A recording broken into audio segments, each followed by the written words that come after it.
Good morning students. Last video में हम लोग फिनिश किया था क्लास 10 की केमिस्ट्री और अब हम शुरू कर रहे हैं क्लास 10 की फिजिक्स लेसन 1, जिस लेसन का नाम है रिफ्लेक्शन एंड रिफ्रैक्शन। इसकी स्टडी करने से पहले हमें कुछ ऐसे पॉइंट्स हैं जो हमें समझना होगा, क्योंकि अगर हमें रिफ्लेक्शन और रिफ्रैक्शन को डीपली समझना है तो हमें इन ऑप्टिक्स की ABCD को समझना ज़रूरी होगा।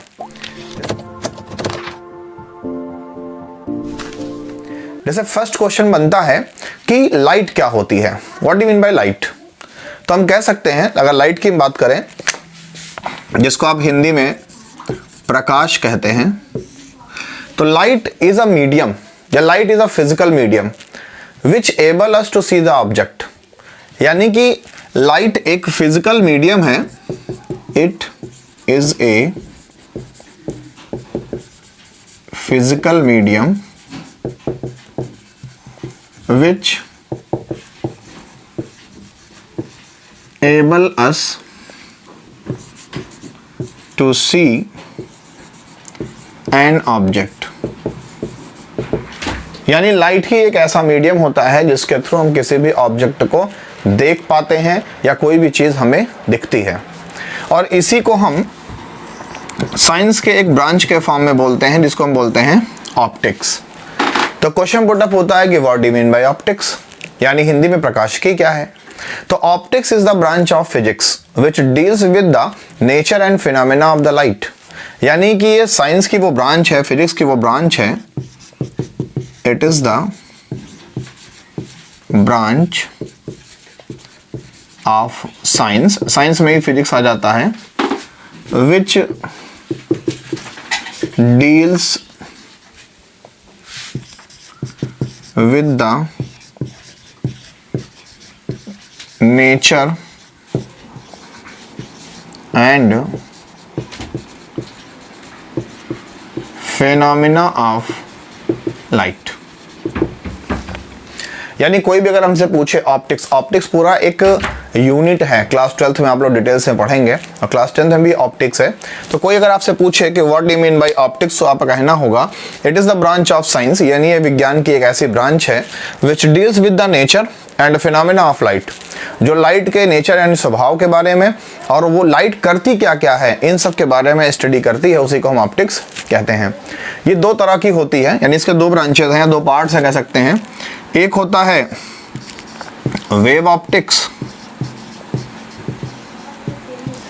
इसमें हम ऑप्टिक्स यानी लाइट के वेव नेचर की स्टडी करते हैं, जिसके अंतर्गत हम डिफ्रैक्शन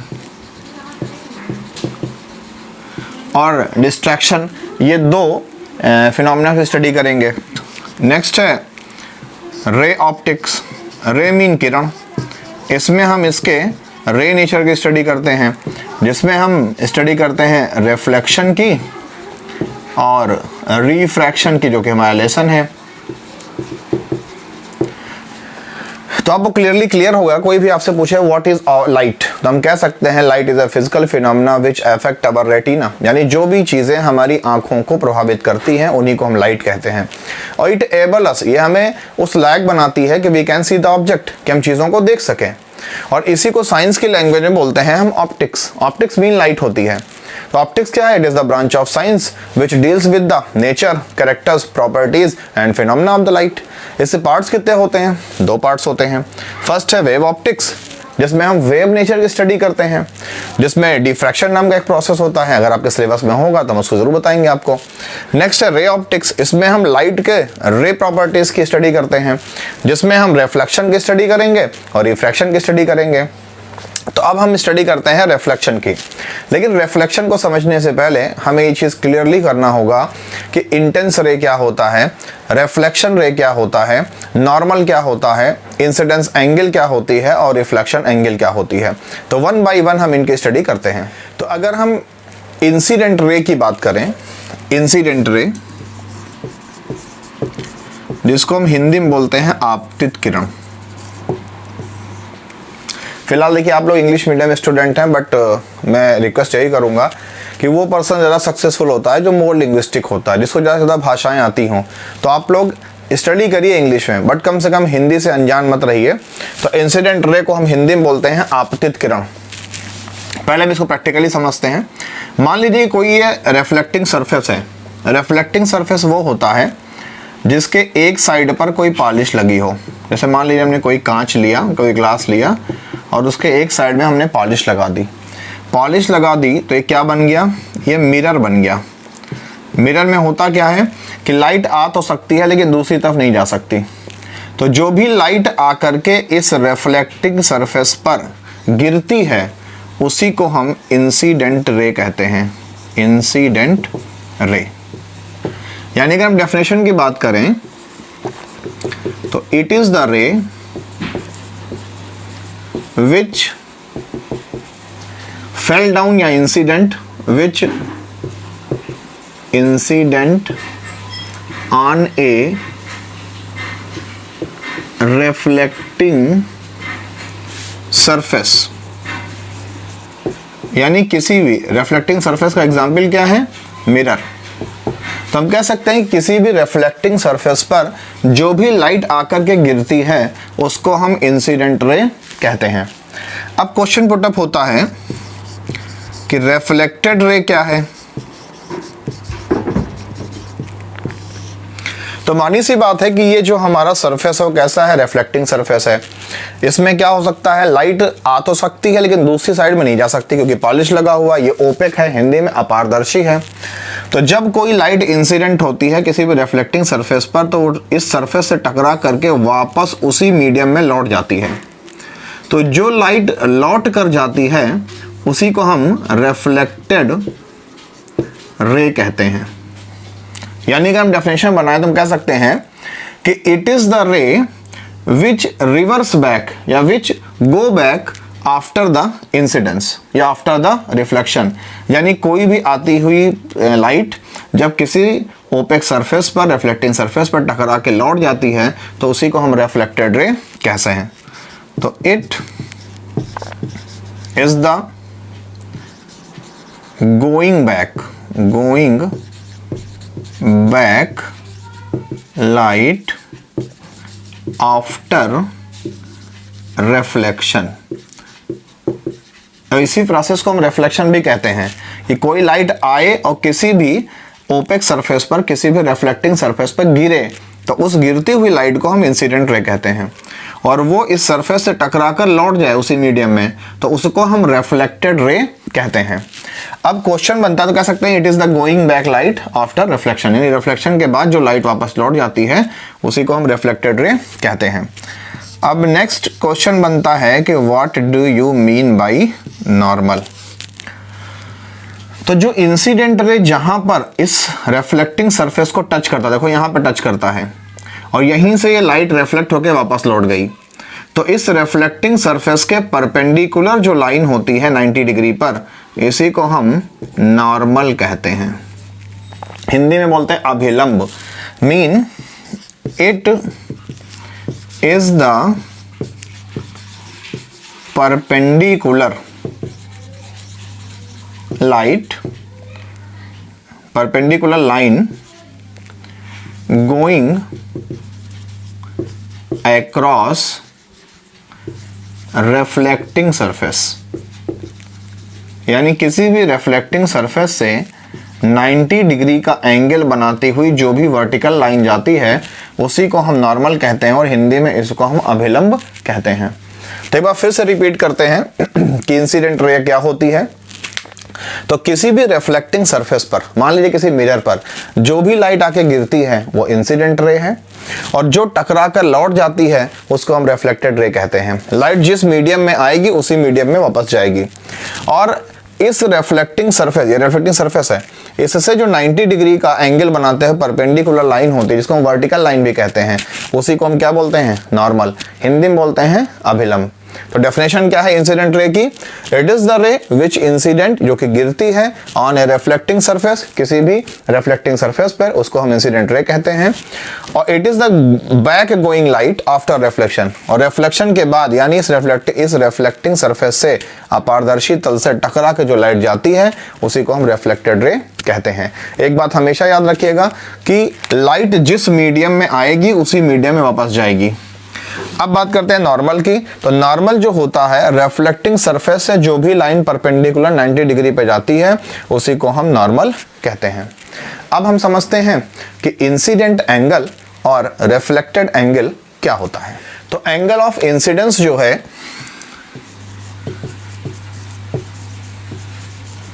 एंगल ऑफ इंसिडेंस, इसको हिंदी में बोलते हैं आपतन कोण, यानी गिरता हुआ जो कोण बने, और इसको हम एंगल आई यानी कोण आई से शो करते हैं।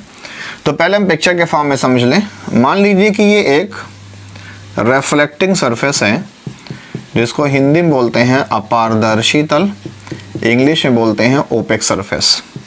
सबसे बढ़िया एग्जाम्पल मिरर, जिस आईने में आप अपने चेहरे को देखते हैं।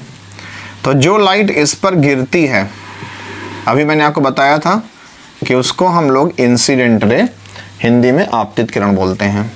और वो लाइट जब इस ओपेक सरफेस से टकरा कर लौट जाती है उसी मीडियम में, तो इसको हम रिफ्लेक्टेड रे बोलते हैं। और जो 90 डिग्री का एंगल बनाते हुए लाइन बीच से जाती है उसको हम नॉर्मल बोलते हैं। तो क्वेश्चन बनता है कि सर इसमें एंगल ऑफ इंसिडेंस कहाँ है। तो इंटेंस रे और नॉर्मल के बीच में जो एंगल बनता है, मार्कर पे ध्यान दीजिएगा, इसी को हम इंसिडेंट एंगल कहते हैं। यानी हम कह सकते हैं कि it is the angle formed between incident ray and normal. यानी नॉर्मल और इंसिडेंट रे के बीच में जो एंगल बना है इसी को हम एंगल ऑफ इंसिडेंस या हिंदी में आपतन कोण कहते हैं। अब क्वेश्चन पुटअप होता है कि सर रिफ्लेक्टेड एंगल क्या है या एंगल ऑफ रिफ्लेक्शन क्या है। यहां लिख देते हैं एंगल ऑफ रिफ्लेक्शन या रिफ्लेक्टेड एंगल, इसको हम एंगल आर से शो करते हैं। तो जो लाइट टकरा करके वापस लौट जाती है जिसको हम बोलते हैं क्या, रिफ्लेक्ट रे। ये रिफ्लेक्ट रे इस नॉर्मल के साथ जो एंगल बनाता है उसी को हम एंगल ऑफ रिफ्लेक्शन या एंगल ऑफ रिफ्लेक्टेड रे कहते हैं। तो कह सकते हैं डेफिनेशन में हम कि इट इज द एंगल, यानी ये एक ऐसा एंगल कोण होता है फॉर्म्ड, जो कि बनता है बिटवीन यानी बीच में, किसके, रिफ्लेक्टेड स्पेलिंग देख लीजिएगा आप, रे एंड नॉर्मल। यानी नॉर्मल ये और रिफ्लेक्टेड ये इसके बीच में जो एंगल बनता है उसी को हम एंगल आर यानी एंगल ऑफ रिफ्लेक्शन कहते हैं। और जो नॉर्मल और इंसिडेंट रे के बीच में एंगल बनता है उसको हम एंगल ऑफ इंसिडेंस कहते हैं। तो इस तरह से हम लोगों ने समझा कि एंगल ऑफ इंसिडेंस क्या है, एंगल ऑफ रिफ्लेक्टेड क्या है, नॉर्मल क्या होता है, इंसिडेंट रे क्या है, रिफ्लेक्टेड रे क्या है। अब हम समझते हैं इन सभी का यूज कि यानी what do you mean by reflection, Hindi में परावर्तन से आप क्या समझते हो। तो हम रिफ्लेक्शन फिनोमेना को समझते हैं। तो रिफ्लेक्शन ऑफ लाइट का जो मतलब होता है, अगर हम डेफिनेशन के अकॉर्डिंग स्टडी करें कि what do you mean by reflection, Hindi में परावर्तन की क्रिया क्या है। तो पहले हम फिर से पिक्चर देखते हैं। ये क्या है, ये है हमारा एक रिफ्लेक्टिंग सरफेस है जिसको हम पीछे कई बार बता चुके हैं कि इसको हम मिरर मान सकते हैं। इस पर जो लाइट आएगी उस लाइट को हम इंटेंस रे बोलेंगे। ये लाइट इस सरफेस से टकराकर उसी मीडियम में लौट जाएगी, इसको हम रिफ्लेक्टेड रे कहते हैं। तो किसी भी लाइट का किसी भी रिफ्लेक्टिंग सरफेस से, ये है रिफ्लेक्टिंग सरफेस, किसी भी रिफ्लेक्टिंग सरफेस से टकराकर उसी मीडियम में वापस लौट जाना ही रिफ्लेक्शन कहलाता है। और इंसिडेंट रे और रिफ्लेक्टेड रे के बीच में जो 90 डिग्री का लाइन बनाता हुआ जाता है इसी को हम क्या बोलते हैं, इसी को हम नॉर्मल बोलते हैं। तो अगर हम डेफिनेशन की बात करें तो the going back of light after reflection through a reflecting surface is called reflection. दूसरी भाषा में हम कह सकते हैं कि when a light intends on any reflecting surface and go back in the same medium, this phenomena is known as reflection. यानी किसी भी लाइट का किसी भी रिफ्लेक्टिंग सरफेस पर या किसी भी आईने पर या किसी भी मिरर पर गिर करके उसी मीडियम में वापस लौट जाना ही रिफ्लेक्शन कहलाता है। तो रिफ्लेक्शन के दो रूल्स हैं, जो रूल्स आपसे मोस्ट इंपॉर्टेंटली 100% पूछे जाते हैं, और ये इतने इंपॉर्टेंट हैं कि जब आपसे बोर्ड के एग्जाम में पूछे जाएंगे तो आपका चेहरा खिल जाएगा कि हाँ सर ने पहले ही बताया था कि ये बोर्ड में आएगा। तो अब हम स्टडी करते हैं rules of reflection. Laws of reflection को समझने से पहले एक बात और समझ लेते हैं कि जो रिफ्लेक्शन होता है ये किसी भी चिकने सरफेस पर यानी स्मूथ सरफेस पर ज़्यादा होता है, और किसी भी अनपॉलिश्ड या जो है स्मूथ सरफेस पे, जो सरफेस बराबर ना हो, उस पर रिफ्लेक्शन बहुत अच्छा नहीं होता। तो कोई ऐसा अगर आप पूछ ले कि स्मूथ सरफेस पर और रफ सरफेस में से किस में अच्छा रिफ्लेक्शन होगा, तो आपका जवाब होगा स्मूथ सरफेस। तो अब देखते हैं लॉज ऑफ रिफ्लेक्शन, हिंदी में परावर्तन के नियम।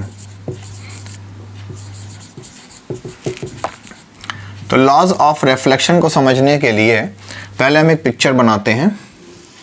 सेम वही पिक्चर, ये क्या है, ये एक रिफ्लेक्टिंग सरफेस है जिसको हम मिरर या आईना भी कह सकते हैं।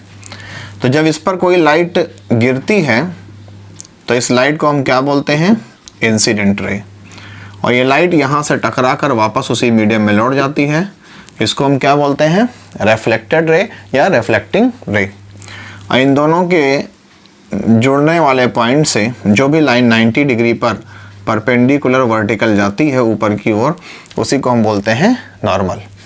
तो रिफ्लेक्शन के दो रूल हैं। रूल नंबर 1 ये कहता है कि द एंगल ऑफ इंसिडेंस, जिसको किससे शो करते हैं, एंगल आई से, and angle of reflection will be equal, यानी कि जो एंगल ऑफ इंसिडेंस है वो बराबर होता है एंगल ऑफ रिफ्लेक्शन के। यानी we can also say that I is equal to R, यानी कि जितना एंगल ऑफ इंसिडेंस बनेगा उतना ही एंगल ऑफ रिफ्लेक्शन बनेगा। इसी को बोलते हैं first law of reflection. Second law, अगर हम इसका सेकंड लॉ की बात करें तो इसका सेकंड लॉ ये कहता है कि इंसिडेंट रे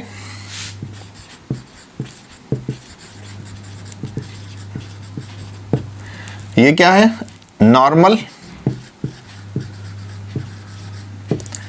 एंड और जो टकरा के गई वो क्या है, रिफ्लेक्टेड रे,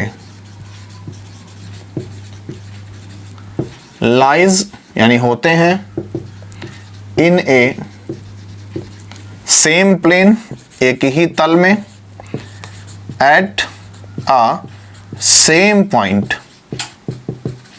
यानी सरल भाषा में जो इंसिडेंट रे होता है वो, जो रिफ्लेक्टेड रे होता है वो, और जो नॉर्मल होता है वो एक ही सरफेस के एक ही पॉइंट पर, देखो मैंने उस पॉइंट को बड़ा बना दिया, यानी एक ही पॉइंट पर होते हैं। यानी इंसिडेंट रे, रिफ्लेक्टेड रे और नॉर्मल एक ही सरफेस पर एक ही पॉइंट पर आकर मिलते हैं। यह है रिफ्लेक्शन का सेकेंड रूल, जो कि मोस्ट इंपॉर्टेंट है, बहुत आसान है। एक बार फिर से रिपीट करते हैं। फर्स्ट रूल ये कहता है कि एंगल ऑफ इंसिडेंस और एंगल ऑफ रिफ्लेक्शन सेम होता है, बराबर होता है, यानी I is equal to R. Second rule ये कहता है कि इंटेंस रे, रिफ्लेक्टेड रे और नॉर्मल एक ही सरफेस के एक ही पॉइंट पर होते हैं। अब हम समझते हैं कि टाइप्स ऑफ रिफ्लेक्शन क्या है, यानी रिफ्लेक्शन भी कितने तरह का होता है। तो types of reflection, types of reflection, it is of two types. First है रेगुलर और सेकंड है इर्रेगुलर। तो दोनों में डिफरेंस क्या होता है, पहले हम डिफरेंस समझ लेते हैं। कभी भी अगर रिफ्लेक्शन किसी भी स्मूथ सरफेस पर होता है, जैसे मान लीजिए कि हमारा आईना है यानी मिरर, तो इंसिडेंट रे आएगी, ये कौन सी रे है, इंसिडेंट रे है, और टकराकर लौट जाएगी, ये क्या है, रिफ्लेक्टिंग रे है, और ये इंसिडेंट रे है। मान लीजिए कि नेक्स्ट इंसिडेंट रे आई और वो भी टकराकर लौट गई, नेक्स्ट आई वो भी टकराकर रिफ्लेक्ट हो गई। तो अगर ध्यान दीजिए तो तीनों इंसिडेंट रे जो हैं, ये तीनों 1, 2 और 3, ये तीनों एक दूसरे के पैरेलल हैं। और चूंकि रिफ्लेक्शन कहाँ हो रहा है, स्मूथ सरफेस पर, तो जो रिफ्लेक्टिंग रे होंगी वो भी एक दूसरे के पैरेलल होंगी, यानी एक फिक्स पैटर्न में क्या हो रहा है, रिफ्लेक्शन हो रहा है। तो हम कह सकते हैं कि when reflection occurs in a fix pattern on a smooth surface, then it is known as regular reflection। यानी अगर कभी भी रिफ्लेक्शन एक फिक्स पैटर्न में हो रहा है, एक ही तरह से हो रहा है, यानी कि जो हमारे इंसिडेंट रे हैं वो पैरेलल हैं और हमारे जो रिफ्लेक्टेड रे हैं वो भी पैरेलल हैं, और ये रिफ्लेक्शन हो कहाँ रहा है, किसी स्मूथ सरफेस पर। ये बात आपको ज़रूर याद रखनी है कि रेगुलर रिफ्लेक्शन होगा किसी स्मूथ सरफेस पर, जैसे कि हमारा आईना होता है, ग्लास होता है, तो उसको क्या बोलेंगे, रेगुलर रिफ्लेक्शन। अगर यही रिफ्लेक्शन किसी रफ सरफेस पे हो, रफ सरफेस जिसको आप खुरदरा सरफेस कह सकते हो, तो ये सरफेस कैसा है, रफ है, तो अगर इस पर ये लाइट इंटेंस होगी, ये लाइट इंटेंस हुई और ये रिफ्लेक्ट हो गई, ये नेक्स्ट लाइट इंटेंस हुई, ये रिफ्लेक्ट हो गई, नेक्स्ट लाइट इंटेंस हुई, रिफ्लेक्ट हो गई। तो ध्यान दीजिए कि यहाँ पर जो इंसिडेंट रे है, ये आई आर हमने लिख रखा है, ये एक दूसरे के पैरेलल हैं, लेकिन जो रिफ्लेक्टेड रे है ये एक दूसरे के पैरेलल नहीं होंगे। क्यों नहीं होंगे, क्योंकि सरफेस स्मूथ नहीं है, ऊबड़ खाबड़ रास्ता है, तो लाइट जहाँ गिरेगी उसी के हिसाब से रिफ्लेक्ट हो जाएगी, इसलिए यहाँ पर फिक्स पैटर्न नहीं है। तो इसी को क्या बोलते हैं हम, इर्रेगुलर रिफ्लेक्शन। यानी हम कह सकते हैं कि when reflection occurs on a rough surface, then it is called irregular reflection। ऐसा होगा क्यों, क्योंकि इसमें इंसिडेंट एंगल तो पैरेलल होंगे, लेकिन रिफ्लेक्टेड रेज जो होती है पैरेलल नहीं होंगे। इसी को बोलते हैं रेगुलर और इर्रेगुलर। तो बस मोटी भाषा में याद रखना है, स्मूथ सरफेस पर रेगुलर रिफ्लेक्शन होगा और रफ सरफेस पर इर्रेगुलर रिफ्लेक्शन होगा। एक चीज और समझ लेते हैं कि ल्यूमिनस ऑब्जेक्ट्स क्या होते हैं, यानी किसको हम ल्यूमिनस ऑब्जेक्ट्स कहते हैं। तो ल्यूमिनस ऑब्जेक्ट जो है, ल्यूमिनस का मतलब ही आपने समझा भी होगा, आप लोगों ने टीवी पे एक ऐड देखा होगा, फिलहाल हम किसी कंपनी को प्रमोट नहीं कर रहे हैं, बट आपने एक ऐड देखा होगा जिसमें सचिन तेंदुलकर ऐड करते हैं और वो बैटरी का इन्वर्टर का ऐड करते हैं, और वो कौन सी बैटरी इन्वर्टर होती है, ल्यूमिनस की। तो ल्यूमिनस का मतलब होता है कोई भी ऐसा ऑब्जेक्ट, यानी any object which emits light, जो लाइट को इमिट करता है उसी को, बहुत एक लाइन में हम कह सकते हैं कि any object which emits light is called luminous object या ल्यूमिनस थिंग। जैसे आपका स्टार है, सन है, एलईडी लाइट्स हैं जो आपकी जलती हैं, इलेक्ट्रिक बल्ब है, ये सब क्या है, ये सब ल्यूमिनस ऑब्जेक्ट हैं। और इनसे जो लाइट निकलती है, ये लाइट हमें हेल्प करती है किसी भी ऑब्जेक्ट को देखने के लिए। क्यों, क्योंकि हम किसी भी चीज़ को देख तब पाते हैं जब उस ऑब्जेक्ट से लाइट रिफ्लेक्ट होकर हमारी आंखों पर आती है, और वो जो इमेज बनता है वो इमेज हमारा ब्रेन पढ़ता है। तो ये चीज़ याद भी रखिएगा, हम लोग बेसिकली बोलते हैं कि हम देखते किससे हैं, तो हमारी आंखें सिर्फ फोटो कैप्चर करती हैं, उस ऑब्जेक्ट को पहचानने का काम हमारा ब्रेन करता है। क्योंकि हमारे ब्रेन से कुछ ऑप्टिकल नर्व्स, हिंदी में दृष्टि कोशिकाएं निकल करके आती हैं। तो जो भी इमेज हमारे आंखों में बना है, रेटिना पर बना है, वो इमेज कहाँ जाता है? ब्रेन को। और ब्रेन इसको डिटरमाइन करता है अपने स्मृति, अपनी मेमोरी के बेस पर कि जिस चीज़ को हमारी आंखों ने कैच किया है वो है क्या। और एक चीज़ और याद रखिएगा कि इंसान की आंखों में जो इमेज बनता है वो हमेशा इन्वर्टेड बनता है, उल्टा बनता है। यानी अगर हमें हाथी दिखाई पड़ेगा तो भी उल्टा दिखाई पड़ेगा, पैर ऊपर और बाकी उसकी बॉडी और नेक नीचे। लेकिन हमारा ब्रेन उसको क्या करता है? सीधा करता है। क्यों? क्योंकि हमारी आंखों में कॉन्वेक्स लेंस होता है। क्या होता है, कैसे होता है, आगे के लेसन में हम स्टडी करेंगे। नेक्स्ट है नॉन ल्यूमिनस, हिंदी में अप्रकाशिकी, जिनके पास अपना लाइट नहीं होता। Mean which objects have not own light or are emit light are called non luminous object. ये आप समझदार हैं, लिख लेंगे। जैसे एग्जाम्पल में हम किसी भी चीज़ की बात कर सकते हैं, कोई भी हमारा वॉल है या कोई भी ऐसा रफ सरफेस है या कोई भी ऐसी चीज़ है जिसके पास अपनी लाइट नहीं होती है, उन्हीं को हम नॉन ल्यूमिनस सब्सटेंस कहते हैं। तो उम्मीद करते हैं कि आपको reflection, incident ray, reflected ray, normal, angle of incidence, angle of reflection, reflection phenomena and both two rules of reflection, ये सारी चीज़ें कंप्लीटली समझ में आई होंगी। अगर ऐसा है तो प्लीज़ मेरा वही रिक्वेस्ट है कि वीडियो को शेयर कीजिए, लाइक कीजिए, चैनल को सब्सक्राइब कीजिए, जिससे मेरे अपडेट्स आपको मिलते रहें और आपका भी सपोर्ट मुझे मिलता रहे। मिलते हैं नेक्स्ट वीडियो में, जहां हम स्टडी करेंगे ऑब्जेक्ट और इमेज के बारे में, कि कोई भी ऑब्जेक्ट क्या होता है और किसी भी चीज़ की इमेज यानी हिंदी में प्रतिबिंब क्या होता है। देखते रहिए ब्रिलियंट विजन। Thank you.